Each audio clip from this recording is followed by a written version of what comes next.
Hey, I'm Rob Greenfield. Welcome to my tiny house in Orlando, Florida. This tiny house is 100 square feet. I built it for under $1,500, all using about 99% repurposed and secondhand materials, while creating just about 30 pounds of trash.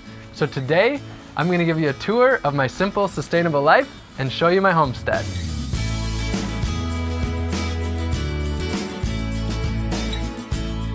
So as you can see, 100 square feet is pretty small. It's just 10 by 10. And some of you might be thinking, isn't this just a shed? Well, I designed it to look like a shed, basically, so that it would be within basic building codes. The most important thing is the bed. A lot of my life is outdoors, and this is really just about having a comfortable place. Underneath the bed is storage for my basic stuff. A big part of this place really is food. It's for storing food and processing food and such. Over here, this is a bounty of pumpkins from my garden. Here is the fermentation station, making jun, which is like kombucha, apple cider vinegar, fire cider, honey wine and such. Here I have my bookshelf, a lot of books about how to grow food and live sustainably. And then if we come over here, a lot more food. My project that I'm focusing on right now is 1 year of growing and foraging 100% of my food. And so that's really the centerpiece of everything that I'm doing while I'm here in Orlando for about 2 years. So fruits and veggies that I've harvested from my garden and from foraging. Up here, honey from my bees. I harvested about 75 pounds of honey, somewhere around there this fall. I don't have a whole lot of possessions. I aim to live pretty simply. This is all my clothes on this shelf and then some of my basic items. So the desk I built out of leftover materials from the build and pallet wood. 99% of this house is built with secondhand materials and repurposed materials. The floors, for example, were from a house that flooded, and this was stuff they were getting rid of, throwing away.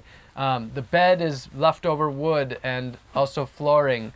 The burlap that I'm using for the walls is from a leftover craft project. One thing I should mention is the house isn't 100% done, so a bit of a work in process still, but good enough to be able to show you the place. Really important thing is my deep chest freezer. This year I'm growing and foraging 100% of my food, so this is a really important thing for being able to store a lot of food. And that brings me to electricity. My original plan here was to live off the grid like I did in my first tiny house in San Diego. But with this project, I found that it just wasn't quite the right match to be completely off the grid. And I'm only using about $100 worth of electricity per year.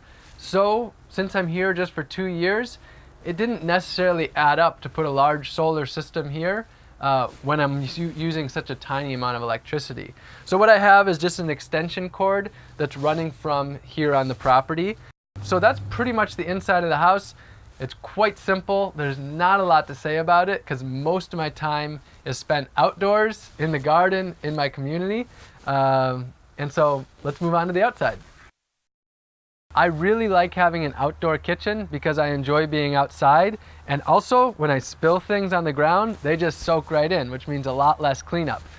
This kitchen was built using leftover materials from the tiny house build. And I have a light that runs here on top. It's pretty simple. Has a battery, which I can either charge using my small solar panel, or it can be charged inside. I actually have 4 ways of cooking food. The first is a not sustainable form, and the other 3 are renewable energy forms. So the first one is just using a basic propane camp stove. I'm working to move away from that completely so that I'm using all alternative energy. The main replacement for that is a home biogas stove. So this actually converts food waste into methane, which can then be used to cook with, and I'll show you that. Secondly is a solar oven, which just uses the sun, which we have plenty of, to cook. And then third over here is my fire pit. So if I'm cooking like large quantities, I have a 5-gallon pot that can go right on top of here. So this is the biogas. It works like a human stomach in many senses. So one thing that happens when we eat, one of the byproducts is gas, of course. So how can you trap that gas and actually use it for something good? How it works is you simply put food waste into it. I get a lot of food waste from a local restaurant. Simply put the food waste into here. It goes into the stomach. There's bacteria in there, and the byproduct of their digestion is gas. So this up here is a bladder that holds the gas. It's pressurized to push it down. And then just out the back, there is a pipe that goes over to the kitchen and delivers the gas to the stove. Another great byproduct of this system is a bucket full of fertilizer, really nutritious for the plants. So here's the sink. It's extremely simple. This is a 55-gallon barrel in the back, and that holds rainwater. And then it's just gravity fed. I use a biodegradable, gray water safe soap so that this water doesn't have to go to a sewage treatment plant. Instead, what happens is it goes just down the drain, and then there's a tube that just goes out the back, and then back there I have bananas, which are really water-loving plants. So this water, all the water that goes through the sink, doesn't go off-site to a waste treatment plant. Instead, it actually grows food on-site. Also back there, I have my compost bin. The reason I really like my compost bin right there is I can actually toss food in standing right here, so it's really easy to access. So I create very minimal garbage. The little bit of actual trash that I do create, I just put in the trash can of the property. But mostly food waste, yard waste, paper, cardboard, all of that can go right into the compost bin, and that is used to grow food rather than be somebody else's problem. Also here is my drinking water. So it's a pretty great system. It's called a Berkey, and this can be used for purifying rainwater, water from lakes and rivers, or city water. I have my rainwater barrels right here behind the house. I simply stick a pitcher down here, and then my rainwater is purified to be delicious and great for drinking. Rainwater harvesting is very easy, not complicated at all. The water just falls down onto the roof, into a gutter. Instead of having a downspout, I have a rain chain. The water just falls into this barrel, and then it's stored right there. Really simple as that. I have multiple barrels, and they're just simply connected by a pipe. So this might be the part of my homestead that I'm the most excited to show you. This is a 100% closed loop composting toilet system. You have two toilets, this one for going pee and this one for going poop. Pee is a bucket, a 5-gallon bucket under here that's filled with water. It's used for about a day, and then basically the pee is diluted by about a 10-to-1 ratio. That water is then simply dumped onto fruit trees, bushes, and such to grow food. Poop goes into this one. How it works is you simply sit down like you would on any other toilet. After you go, instead of flushing, you simply add sawdust to cover it up, and it's amazing that all you need to do is cover it up, and then there's no smell. Instead of buying toilet paper, I grow my toilet paper right here on site. This is called the blue spur flower. It's in the mint family, so it's got a great smell, and it's ridiculously soft. I mean, that is just wonderful. So that is then composted as well. The poop goes into these 55-gallon drums, where it's then composted for a year to make it completely safe, and then it's used on fruit trees to grow fruit. So this is a 100% closed loop compost toilet system that doesn't create any problems for anyone else, and instead makes fertility. So because the property owner's roof is much larger, I also harvest rainwater off of their roof. I have two 275-gallon totes. This is used for watering the garden, for filling up the barrel at the sink, and for showering. This is my shower right here.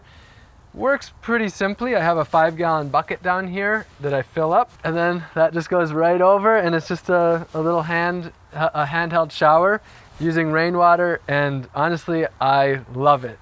To me, showering rainwater is one of the greatest ways to shower. A little bit about transportation, how I get around. So I don't have a car or a driver's license. I have a bicycle, and I use that to go almost everywhere that I need to go in Orlando. And then I also have a bicycle trailer, and that bicycle trailer can carry up to 300 pounds. So I can use that for hauling lots of stuff in my garden, tools or huge hauls of food. I can also use that for furniture, materials for the house, things like that. Lastly, let's move on to the garden. So one of the most frequent questions that I'm asked is, do I own the land? How did I find the land? Do I pay rent? What I've done is a work exchange. So I met someone who's always wanted to live sustainably, who's wanted a homestead for 25 years. And in exchange for me setting up my tiny house on her property for these couple of years, I'm helping her do that. And then everything that I create will be hers for the years to come. So I'm helping her grow her own food. I've turned the whole front yard into a garden. And the tiny house, after I leave, will be hers to use however she wants. So it's a exchange rather than a monetary transaction. We don't have a monetary transaction. Instead, it's how can we work together to meet each other's needs? And that's what my life is all about. Reducing the ways that we have to work for money, and instead, how can we work together to help each other out? There is a lot going on here, and I can't possibly squeeze it all into one video. But if you have a desire to live in a way that's better for the earth, your community, and yourself, then I am here at your service, and there'll be plenty more videos to come. If you were inspired and you got something out of this, then I would really encourage you to subscribe and stay in touch. I love you all very much, and I'll see you soon. Oh, one thing to mention, this is a little squatty potty that I made. It's really, it's known that having your legs raised at this angle is much better for pooping. So anyway, wanted to mention that.